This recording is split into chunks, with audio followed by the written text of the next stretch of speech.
Class 9th का 4th chapter करेंगे, linear equation in 2 variables.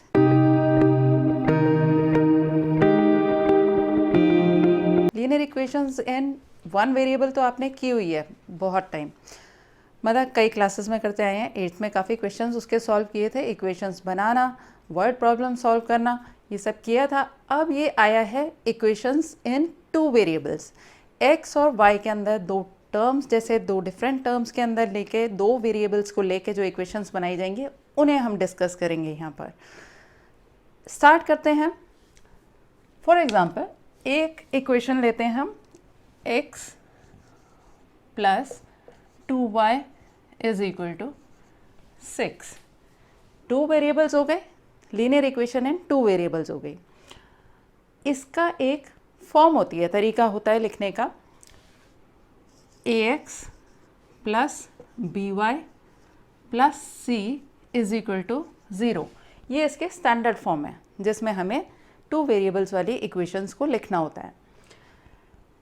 इसको अगर हम इस तरीके से लिखें इक्वेशन को, तो हम लिखेंगे 1x, x कितना है यहाँ पे 1, एंड 2y प्लस 2y, 6 को भी इधर ले आएंगे इक्वल टू के साइन के इस side, minus 6 is equal to 0। अगर हमने इस फॉर्म में इसको लिख दिया, then this is in standard form, ax plus by plus c is equal to 0। इसके अंदर तुम्हें अगर बताना है a क्या है, b क्या है, c क्या है, तो a हमारा हो गया 1, b is 2 and c is minus 6, right? So simple it is. You have to write first of all the term in x, then the term in y, then the term with no variable, constant term इसको यहाँ लिखना है। अब इसके अंदर हम a b c बता सकते हैं।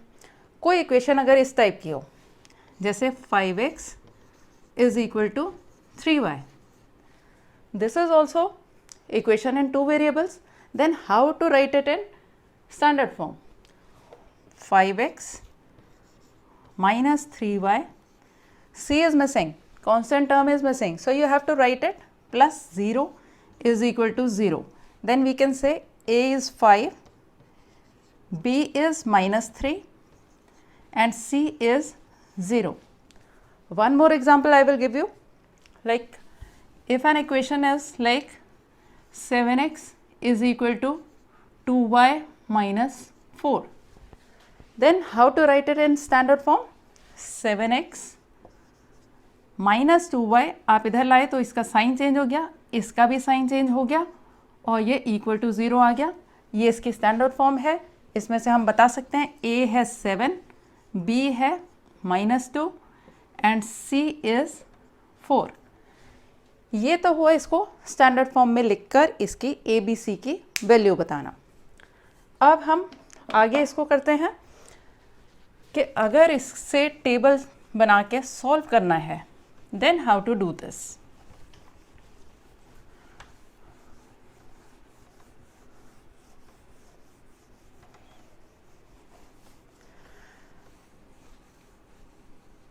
इक्वेशन यही लेते हैं, इसके अंदर हमें 4 वैल्यूज़ निकालनी है टेबल बना के। फिर उसका ग्राफ बनाना कैसे बनाना है वो भी हम अभी सीख लेंगे, उसके बाद हम एक्सरसाइजेस स्टार्ट करेंगे। ये इक्वेशन है हमारे पास, इसका हमें टेबल बनानी है, यानी 3 या 4 वैल्यूज़ निकालनी है हमें। हम निकाल सकते हैं, एटलीस्ट हम 3 निकालते हैं, 4 भी निकाल सकते हैं। इसमें से किसी एक को हम यहाँ छोड़ के, जैसे x is equal to 6 minus 2y, इस तरह से ले लिया, ईजी हो जाए ताकि हर बार वैल्यू निकालना। x की हम वैल्यू निकालेंगे, y की वैल्यू कुछ भी पुट करके, x एंड y की वैल्यू अगर हम 1 पुट करें लाइक, तो x इज इक्वल टू 6, अगर y रखा 1 तो x is equal to 6 minus 2 into 1, 6 minus 2 is equal to 4। इसी तरह से अगर हम y की वैल्यू 2 रखें तो x is equal to 6 minus 2y, यही सेम चीज़ ली, x is equal to 6 minus 2 into 2, x is equal to 6 minus 4, 2 आ गया। y की वैल्यू हमने रखी 2, तो x भी 2 आ गया। एक और वैल्यू लेते हैं, एक y की वैल्यू अगर हमने ली 3, तो x is equal to 6 minus 2y है, तो x is equal to 6 minus 2 into 3, x is equal to 6 minus 6, क्या आया 0। y की वैल्यू 3 पुट करी तो x आया 0। इसमें हम माइनस वैल्यू भी पुट कर सकते हैं, जैसे अगर हम y की वैल्यू -1 पुट कर लें तो x is equal to 6 minus 2 into -1, what will we get? x is equal to 6 plus 2, x is equal to 8, right? y की वैल्यू -1 ली तो ये निकला 8। एक नंबर को हमें एक वेरिएबल को यहाँ छोड़ना है, बाकी को इधर लाना है, वैल्यू पुट करनी है, 4 वैल्यूज़ निकाल लेनी है। इसका मतलब हम एक लीनियर इक्वेशन में कितने सॉल्यूशंस हो सकते हैं? इनफाइनेटली मेनी सॉल्यूशंस हो सकते हैं।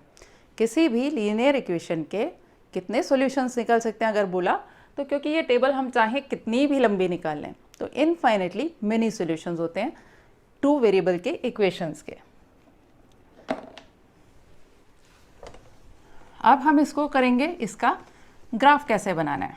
वैल्यूज़ तो हमने निकाल ली, अब यही जैसे टेबल में हमारे पास आ गई हैं 4 वैल्यूज़, तो इनका ग्राफ कैसे बनाना है।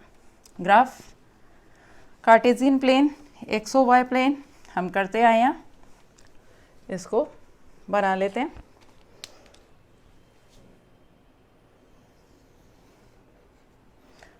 Y axis and X axis.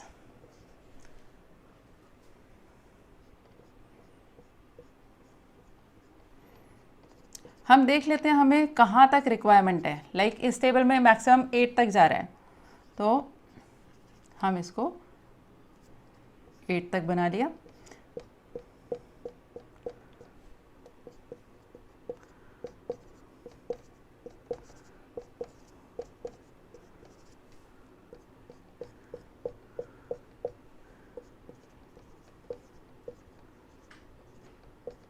y positives ऊपर, y नेगेटिव्स नीचे।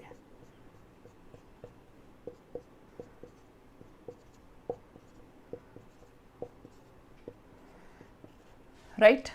This is 0, this is y-axis and this is x-axis. x4 and y1. x4, y1. This is the point. x की सीध में 4, y क्या 1. यहाँ लिख दो, पहले हमेशा x की वैल्यू लिखी जाती है 4 and 1. Second is 2 and 2. x2 and y2. This is 2 and 2. Third is 0 and 3, x0, y3, 0, 3, this is 0, 3. 8 and -1, x8, y -1, 8 and -1, right? चारों पॉइंट्स स्ट्रेट लाइन में आएंगे। If you join them like this you will get a straight line, ठीक है। मतलब this is always like this. Graph पे अगर आप बनाओगे तो हमेशा इनको ज्वाइन करके आपको एक स्ट्रेट लाइन ही मिलेगी। अगर ये लाइन स्ट्रेट नहीं आ रही है तो दैट मीन्स आपने कोई मिस्टेक की है। अब इसके अंदर मान लो किसी और ने इनकी वैल्यू माइनस में ली हो, या -1, -2, -3, तो आएंगे सारे पॉइंट्स इसी लाइन के ऊपर, चाहे इस साइड आएंगे, मतलब एक यूनिक लाइन ही मिलेगी। चाहे आप कोई से नेगेटिव पॉइंट लें, चाहे पॉजिटिव पॉइंट लें, चाहे 0 लें, लाइन एक यूनिक ही आएगी। तो यूनिक लाइन आती है, स्ट्रेट लाइन आती है अगर आप इसको ज्वाइन करते हैं।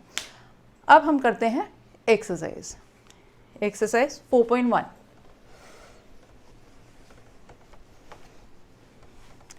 ग्राफ के लिए बॉक्स बनाना, उसके वैल्यूज़ निकालना, डिफरेंट वैल्यूज़, एटलीस्ट 3 तो आना ही चाहिए, क्योंकि 3 पॉइंट्स भी आपके सेम स्ट्रेट लाइन में आ रहे होंगे तो आपको पक्का पता चल जाएगा कि आपका सॉल्यूशन सही निकला है। तो ये था चैप्टर 4 का इंट्रोडक्शन। एक्सरसाइजेस आपको 2 पार्ट्स में मिलेंगी। एक में एक्सरसाइज 4.1 एंड 4.2 है, वो एक्सरसाइज पार्ट 1 है। एक्सरसाइज पार्ट 2 में आपको 4.3 एंड 4.4 मिलेगी। देखने के लिए डिस्क्रिप्शन बॉक्स में लिंक पर क्लिक कर सकते हैं।